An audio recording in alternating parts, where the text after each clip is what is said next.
Welcome everybody to social media as we give you a preview of the high school football weekend. District championships on the line in Michigan, regional titles in Indiana. Let's start north of the border. It's a little bit of a quirk this year. We have more teams alive right now in Michigan than we do in Indiana. Works out that way sometimes. So let's talk about a head-to-head matchup Friday night in Buchanan.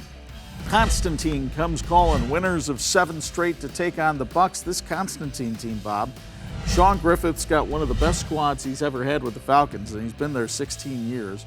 Last 4 games, they're averaging 55 points a game. They've got a wonderful quarterback by the name of Ty Dunn, a running back by the name of Braden Clark, who kind of spearhead this offense.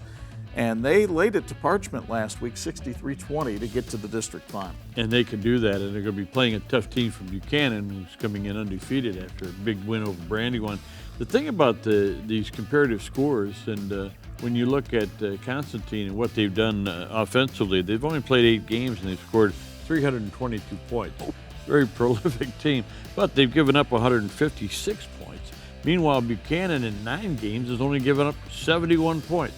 So the defense for Buchanan is going to be trying to test themselves against the offense of Constantine. Should be a great battle. And that Buck defense was one of the things Mike Nate, the Brandywine coach, talked about last week after the game. He thinks that's one of the keys for Buchanan going down to the tournament. Of course, Buchanan with a great quarterback this year in Connor Legault. He had 3 touchdown passes against the Bobcats last year.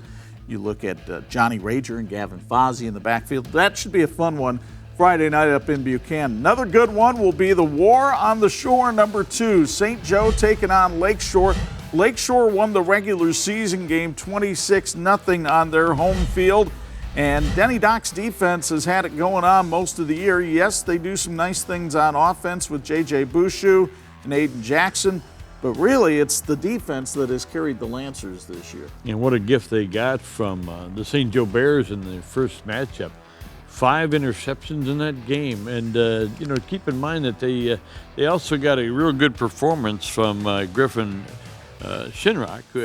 Shown right there for St. Joe. Did a great job, caught the ball for over 100 yards in passing yards, but they still had the 5 turnovers. So imagine what they could have done offensively had they been a little bit more careful with that football. Meanwhile, while Lakeshore was committing some violations of charity right there, they've got a fine quarterback. We mentioned Bouchou, but they also like to give the ball to Anderson coming out of the backfield. And I really like the fact that Denny Dock has emphasized defense on this team. I would anticipate, though, that St. Joe's offense is going to show up a little bit more in this round, and this will be a much tighter game at Dickinson Stadium. And there's a lot of emotion in this game, that's for sure, and to have a chance to get that one back from earlier this year, I think St. Joe will be ready. All right, let's come down to the state of Indiana and start in 1A. My apologies to the people at Winnemac. You watched this preview last week. I didn't come right out and say it, but I certainly intimated that I thought North Judson was going to win the game. And once again, John Hendricks did it with defense. They knock off the Blue Jays 14-8. John Hendricks has now won sectionals at 4 different schools in the state of Indiana. Dude can coach. He's got a really good defense. Now the question is, can that defense handle a passing attack, the kind that they're going to see from Lafayette Central Catholic? It's going to be a challenge, no question, but John Hendricks, in his 28th year as the head coach, has had to acclimate himself to the talent that he's had over the years, and he's always done such a great job with that. And he always builds a tough program, a lot of tough kids, as he did at Knox before he went down to Winnemac. But Lafayette Central Catholic, it's a little misleading. They are 4-3, and you think, well, this is a down year. But they're a 1A team, and their 3 losses are to 2 2A teams and a 3A team. So this is a team that is playing well in their own level right now, and they've got a great tradition down there at Lafayette Central Catholic. Yeah, they played no 1A teams during the regular season. They did not play last week due to COVID. They got the sectional championship by not taking the field, so they've had a week to rest up. They're expecting a physical game. I would too, because this Winnemac defense, very physical with Bo Brandt and Logan Schultz. So we'll see how things unfold tomorrow night at Raudebusch Field. Let's take you down into 3A. Marion and Calumet. Marion is ranked #2 in the state. We saw them again last week, Bob. They did not disappoint. They not only explode coming out on the field, they explode once they're on the field. That was the first play from scrimmage, and they never looked back literally. No, and when you talk to people about the game afterwards, it's, well, what happened? Did they throw the ball well? Well, they did. Did they run the ball well? Well, they did. Did the special teams come through? Yeah, they did. I mean, every aspect of the game, they were just dominant over a Jimtown team that was really looking forward to the opportunity. But, boy, Marion just has so many weapons. I think another thing that people overlook is how well Marion blocks, especially with their wideouts, guys like Kyrell Franklin. And the guy running the ball here, Greg Atkinson, had some big blocks in the game as well. And the defense has been steadily improving for Mike Davidson's squad. Now, they will take on a Calumet squad that is one of the great stories in northern Indiana this year. Here's a team over in Lake County. They didn't even look like they were going to have a season. They've only played 6 games, and that includes 3 games in the tournament. So they only played 3 games in the regular season. They're 5-1. They're led by the Flores brothers. Mark is the quarterback and a safety.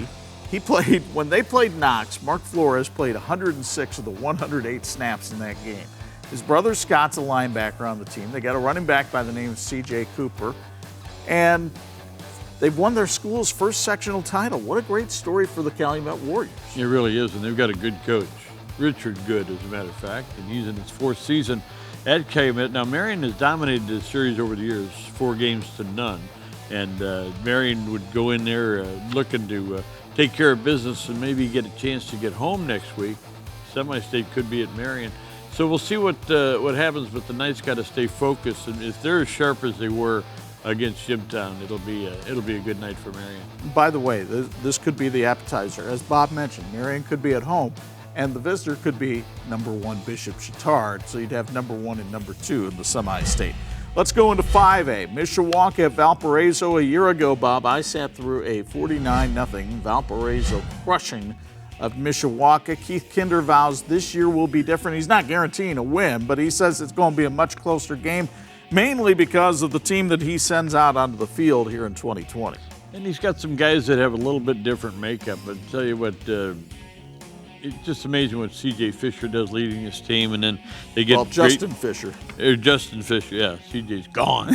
But Mason is an outstanding running back, and it's a great tandem. And they've been getting some good play from Burris as well, running the football. And Burris is going to be a key player on the defense, along with Addison and Wise. They're going to have to really come up big to stop this prolific team from Valparaiso that's just been doing a terrific job, and got to give Bill Marshall a lot of credit. He's got a very good program over there, and they're solid. Well, both of these teams have outstanding offensive lines, but when I take a look at Valparaiso and some of the rushing totals they've put up this year with Tommy Burbee and Hayden Vineyard, both all Duneland Conference running backs, both have had individual games of 300 yards or more this year. You mean in the season? No, one game. One game. Then special teams, they've got the all-conference kicker in Liam Shepard. And you look at the defensive side of the ball, 2 terrific defensive ends. Cooper Jones is the Duneland Conference defensive MVP on one end and Dylan Dingman at the other. I mean, this is a Valparaiso team that's got quite a bit of talent on it. This is going to be a very tough test for the Mishawaka Cave. Well, and it should be. Obviously, we're in the regional week, and so if Mishawaka were able to win, they could possibly be playing at home next week as well. And we have another Duneland NIC matchup for you Friday night on TV-46.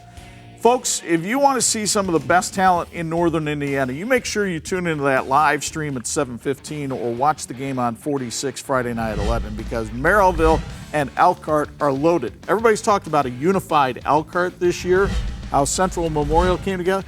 Well, Merrillville has a situation where, because of the Hammond School said we're not going to play football, and then they wound up playing later.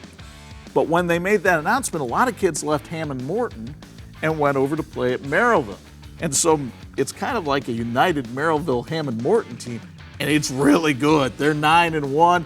You look at Merrillville on the offensive side of the ball, they can run it with Lavarian Logan. They've got Angel Nelson, a quarterback.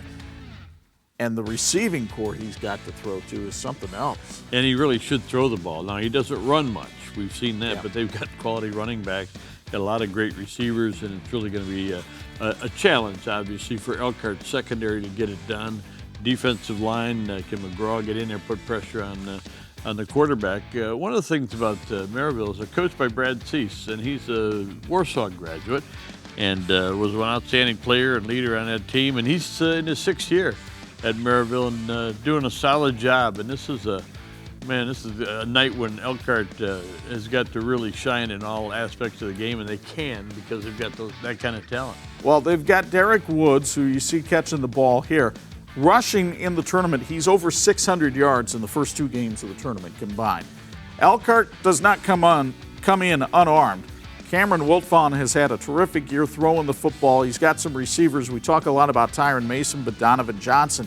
Here's the thing, defensively, Merrillville puts 3 D1 players on the field. They've got JoJo Johnson. He's getting recruited by Iowa, Michigan State, and Purdue.